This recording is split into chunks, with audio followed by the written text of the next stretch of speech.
Bom dia!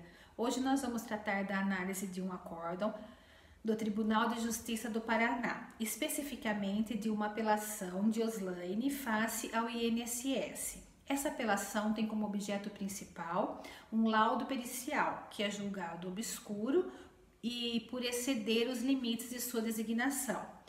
Teve a sentença de primeiro grau anulada e o recurso foi julgado improcedente. Ocorre que em 2016, Oslaine sofreu um acidente de trabalho. Esse acidente de trabalho resultou em algumas lesões. Houve ruptura traumática dos ligamentos de sua mão, punho e do carpo. Essas informações constam na comunicação de acidente de trabalho. E no relatório médico também, além dessas lesões, é apresentado a paralisia de um dos braços. Em face a tudo isso, Oslaine resolveu então entrar com uma ação buscando benefício previdenciário, alegando incapacidade para o trabalho laboral habitual. Mesmo com esses documentos constantes nos autos do processo, o pedido inicial da requerente foi julgado como improcedente, baseando-se no laudo pericial. O laudo pericial foi feito de uma maneira muito genérica. Ele apresentou duas queixas. A queixa principal se referia a uma lesão na tíbia, no osso da perna. Essa lesão foi apenas mencionada durante a perícia para o perito.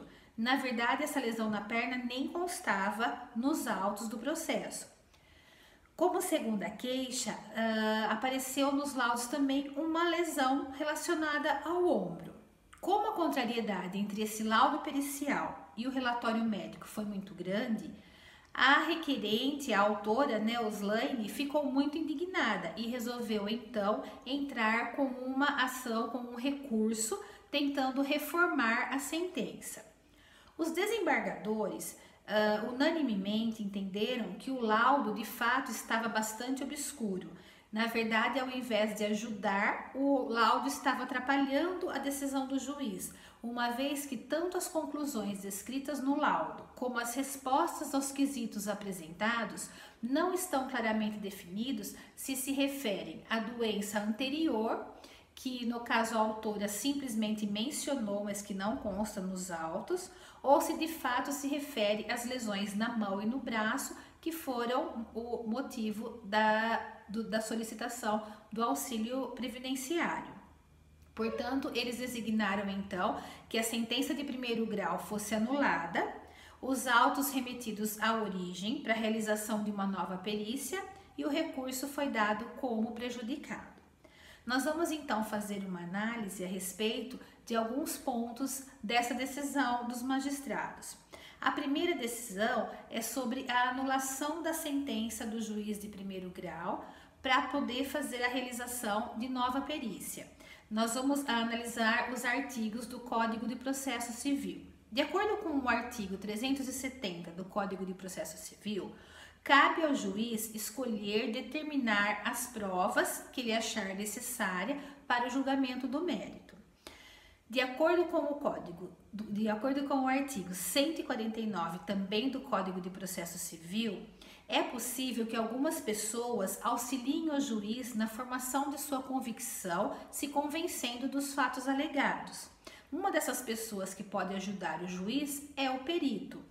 Porém, as pessoas que auxiliam o juiz precisam trabalhar de forma diligente e imparcial.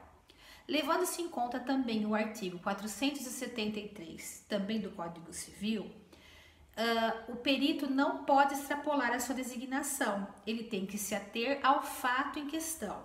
Levando-se em conta esses três artigos e que não foram cumpridos na primeira sentença, os desembargadores então, ao determinar a anulação da sentença para realizar a nova perícia, estão pautados na legislação. Em relação à doutrina, Humberto Teodoro Júnior também diz sobre perícia, que a perícia é uma prova muito importante que deve servir tanto ao magistrado quanto às partes.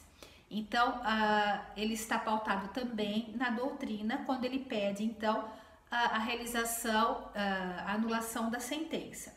Em realização, a nova perícia, a realização da segunda perícia, O artigo 480 do Código de Processo Civil diz que quando a matéria não está suficientemente esclarecida, é sim possível pedir a segunda perícia a fim de que se esclareça o fato e auxilie o juiz julgar de uma maneira mais acertada.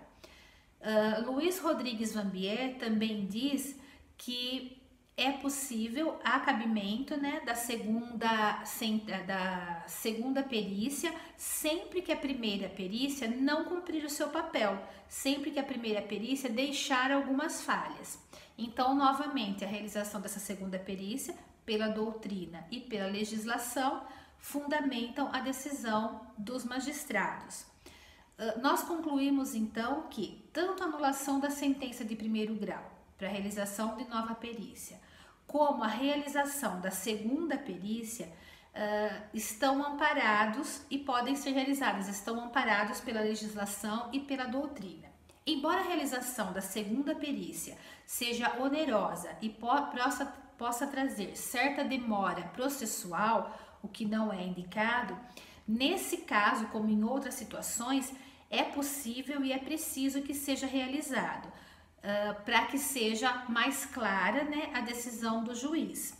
Nós percebemos então que nesse julgado os desembargadores então tinham a intenção clara de fazer com que os seus atos fossem pautados, né, justificados na legislação e na doutrina, e que eles tinham o desejo claro de realmente realizar um julgamento justo, né, para as partes envolvidas.